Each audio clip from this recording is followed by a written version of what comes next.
Welcome. It's day 19 as we read through the New Testament together. Today we've read Romans 9 through 16. In Romans 14 is what really caught my attention today. There verse 1, he says, "Accept other believers who are weak in faith, and don't argue with them about what they think is right or wrong." Now, we need to clarify here, he's not talking about issues of flagrant sin and rebellion against Jesus, and he's not meaning right and wrong in that sense, nor is he talking about it doesn't matter what you believe, anything goes. There are clear boundary lines when it comes to Jesus' death, resurrection, and coming again that must be held true by all believers in order to even be a follower of Christ. But what he is talking about is secondary matters, secondary issues that we need to be less forceful sometimes about, less demanding of our own way, and more accommodating for others who might hold another position. Two big dividing issues of the day was over food, because Jews kept a certain dietary meal and kept kosher and those types of things, and Gentiles ate whatever they wanted to.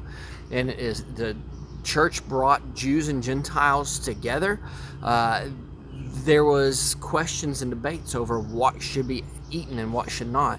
There were also issues of holidays. Jews celebrated different holidays. Even certain Jews celebrated certain other holidays. Gentiles certainly had their own calendar of holidays. Which holidays should be celebrated and which shouldn't. Those created lots of divisions within the early church.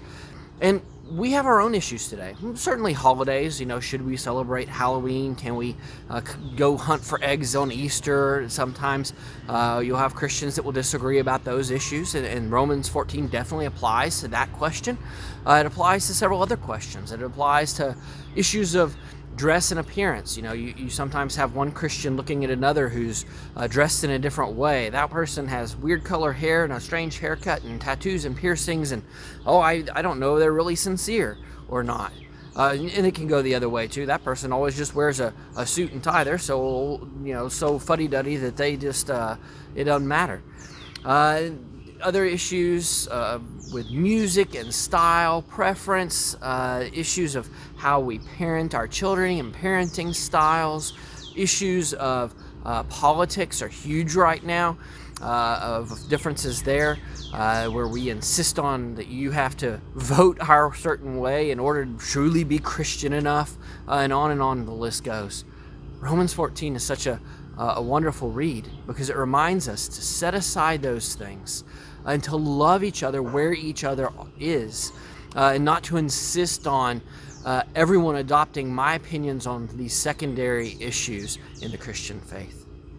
So Paul summarizes it by asking a couple of questions because he reveals the heart of what's going on when we do that.